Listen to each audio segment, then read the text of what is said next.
Right, on this week's workshop update, we've got this Defender 90 that's having an engine fitted. We've also got a blue MGB Roadster that's got one of our engines that's being tuned. We've got a series Land Rover that we're investigating an engine noise on and doing some upgrades to, and it's competition time. Piston head.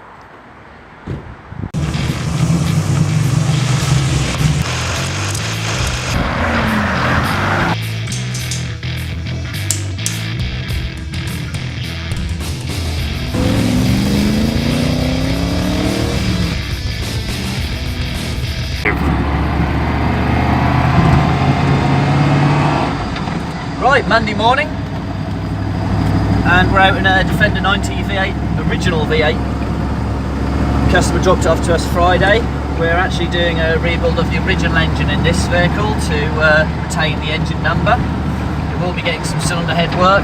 I think we're going stage 1 cylinder heads and a Piper 270 camshaft, changing out the Stromberg carburetors for the Edelbrock 4-barrel and our ignition upgrades. So this will make for a really nice driving 3.5 engine once we're done with it. Keep watching this video. We've actually got a bit of a competition, just a little bit of fun at the end of this week's weekly update, so watch out for that. We have actually been dropping a couple of very small hints in last week's video. Some of you videos, some of you may have seen what we're up to already, others might not. We go for a pre-road test in all the vehicles that we change engines in, and actually carry out work on, such as cam changes or anything like that. Just gives us a better insight into how the car drives beforehand, whether it's got any issues like so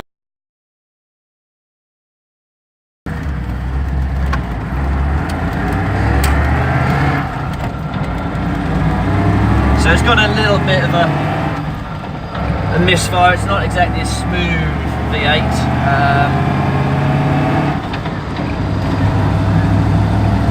Most likely got a worn camshaft, definitely got a low ignition output. So this will be a huge improvement once we've got our engine installed and the ignition and carburetor upgrades.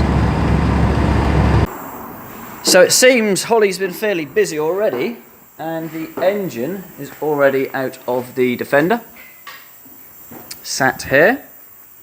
Now ready for strip down. There's, you can see in here, lots of metal particles which have removed themselves from the ring gear on the flywheel. So a new ring gear is going to be on order. You see his new starter motor was already on the job card, because the customer had noted some starting noises, and obviously we now know why. And also from the look of the radiator, it's well past its best before date. So new one of them on order too. So we'll show you this engine stripped down. Let's see what else has been going on here. Those that follow our Facebook page and YouTube channel will recognise this MG BGT. Came in to us a few weeks ago for a carburetor and ignition upgrade. The vehicle was new to the customer just before it came to us, and he's feeling it's a little bit underpowered now with its original 3.5 engine. Obviously it's a pre-76 engine, so it'll have smaller valves, smaller ports on the heads as well. So it's going to be getting an engine upgrade, upgrading capacity. So I don't actually think I'm going to let you in on the full project at the moment on this. It's going to be a larger capacity engine, we'll say that much for now, and some additional work as well to the drivetrain. We'll leave it at that for now though on this one, and I think we'll create a feature video of this MG as well. The engine is stripped down then, and it paints a full picture really of an engine that had infrequent oil changes, only 110,000 miles on the clock. We can assume they're genuine, or we're going to assume they're genuine on the original engine. Obviously from the top end we saw it was very black and sludgy. The crank bearings are well worn through to the copper as well. But the camshaft shows the biggest section of the story really. All of the tappets are concaved. The light reflecting off them is actually showing it really well. We often struggle to show this in photos, well I do because I'm no photographer.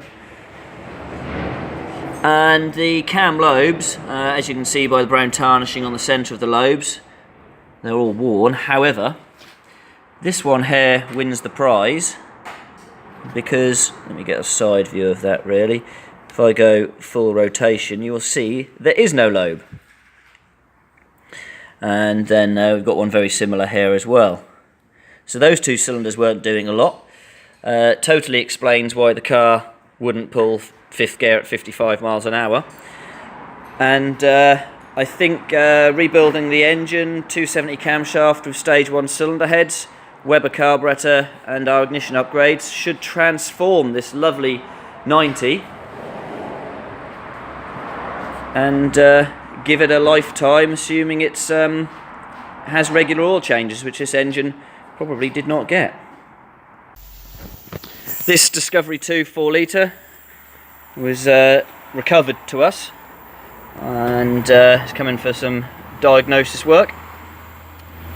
Very, very lumpy when it runs. No compression on cylinder 6. The needle is sat there on 0, which is where it made it to on the test. It made it all the way to 0. So obviously head needs to come off for inspection, but also you can see in here the engine's very black inside.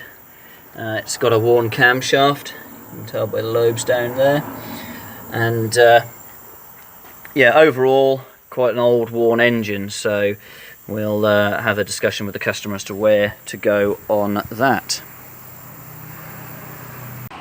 Tuesday afternoon, I've been out for a longer drive in the SD1, so it's longest drive so far, just making a list of a few little things that we want to adjust and correct.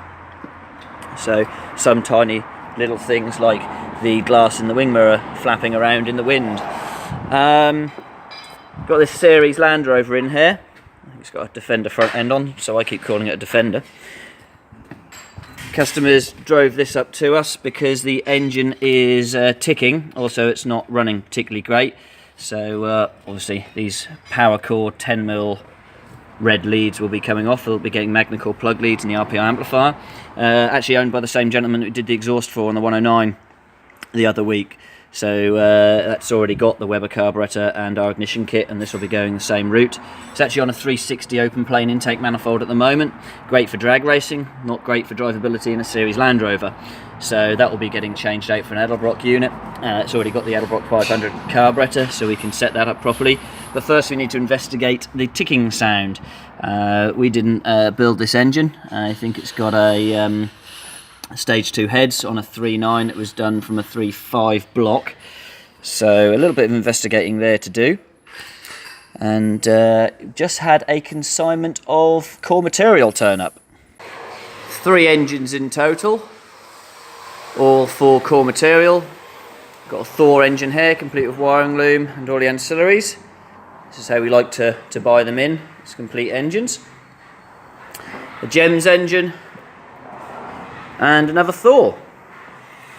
So these will now get stripped down and then shelved. The crankshafts, cylinder heads, the blocks will be pressure tested, ready for rebuilding.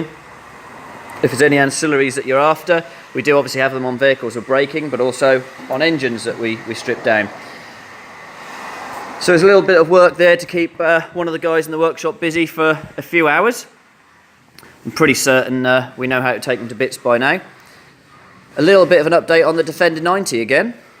Holly has been rather busy, just wiring the rust down, treating it and giving it a lick of paint. So the heater box there has had a coat, a couple of panels up here, and the chassis as well obviously.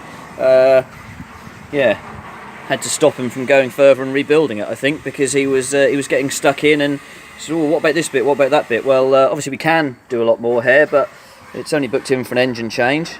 We've done the bits that the customer wasn't able to get to on the chassis. This will be a nice surprise for the customer, because he wasn't aware we were going to do this, and it certainly looks a lot better now. Right then, Wednesday morning, and we've got an MGB Roadster in. Got a 4.6 engine in that we supplied many years ago. We've got the Edelbrock carburetor, the dual port Offenhauser intake manifold, already running with the A&R amplifier and Magna Core plug leads. I think the first thing is we'll go down the road for a road test. Customer has said he's had it tuned at multiple different places. Everyone's managed to get wide open throttle really nice, but no one's got drivability. So down the bottom end I think it's quite shunty, so we'll go and see if we can experience that. We've also just noted already that the coil is not a Bosch one, so we'll be replacing that for what we now use. So here we go for a road test. Right, well, it hasn't taken us far into this road test to find out a couple of faults. As you can hear, the engine's ticking over incredibly rough. Hopefully you can hear that. The other thing we've just found is if I rev the engine up and then come off the throttle, that's not going to do it now, Steve. The throttle, there we are, it's holding open. It needs a stronger return spring or the linkages looked at because they might be binding a little bit.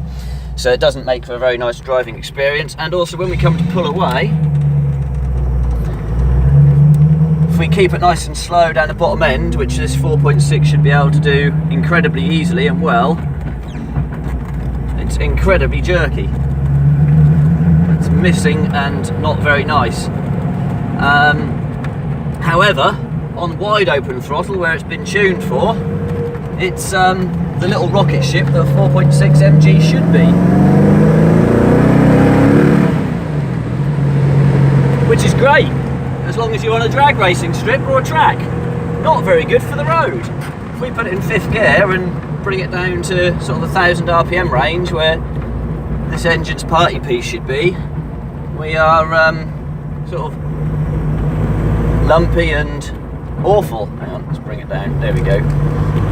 We're not very comfortable, so we will improve that. Hang on, we'll get there. We're going for wide open throttle. There we go. It knows what to do there. We'll get back to the workshop. I'll just pull the accelerator pedal up so we're slowing down, and we will correct this, I think. Well, with the air filter off, we can see straight away an issue. The customer did say they disconnected the vacuum advance from the distributor. However, it would seem because they were having problems, that's why whoever tuned it removed that. They were having problems because they had it connected on the constant vacuum port rather than the timed vacuum port. We're also going to replace this rubber seal. We've got some silicone ones of these in now, so that will get replaced because it's starting to go through. We'll reconnect the choke cable as well. Not that you really need much choke on these, but they do help. There is an advance on the throttle to raise the throttle, the camshaft down here, sorry, cam wheel, that helps with that. So yeah, unearthing issues already. That's the MG done then. We'll go for a road test in a second. Bosch coil fitted. We also noted that the ballast resistor was still in line from the ignition feed, so the coil was only getting 10 volts running power, and so we're now getting full charging voltage of about 13, I think, volts when the ignition's on and engine's running. Needless to say, having the correct ignition setup has transformed the car. Got rid of that bottom end shunting, and a decent setup on the carburetor means that we've got throttle response exactly where we would expect it on a 4.6 down the bottom end. Let's go and test that. Right, so all that jerkiness has disappeared. The car's performing exactly how I'd expect it to with a 4.6 on a light car like this. If we go 1st gear, pull away, we'll I think we'll jump straight to 5th, I think. So that's not even registering on the RPM counter. 5th gear, everything is lovely and smooth, and we've got masses of pickup in 5th gear.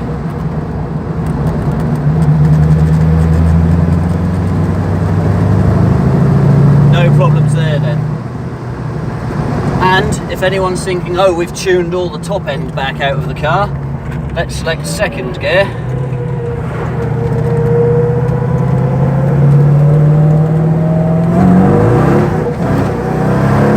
And traction is still a problem. Wow.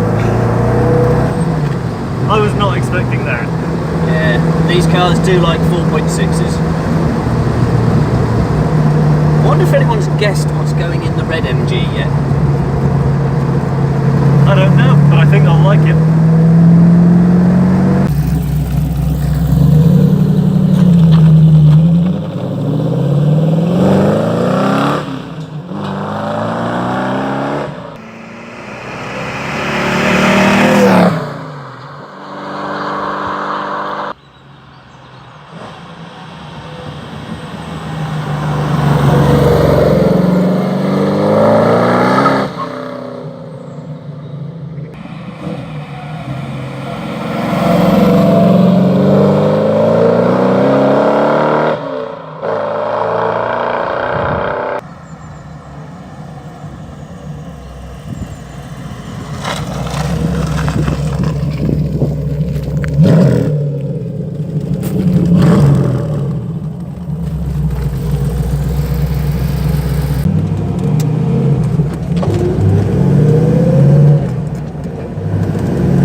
So this car lends itself to incredibly lazy driving, having a 4.6 in it. Just leave it in fifth pretty much all the time. Unless obviously you want to open up the taps and have some fun, then using the gearbox gets you further up the rev range for a bit more power. But as you can see here, we can just do everything in fifth gear without any issue whatsoever. Go fifth gear, round here, still in fifth. We've got a bump in the road that we have to slow down for here, and I think we'll leave it in fifth, and we're now going up a hill in fifth. I'm shocked, Ian. Do you think we've said fifth enough? Maybe just once more for luck. Okay. Third.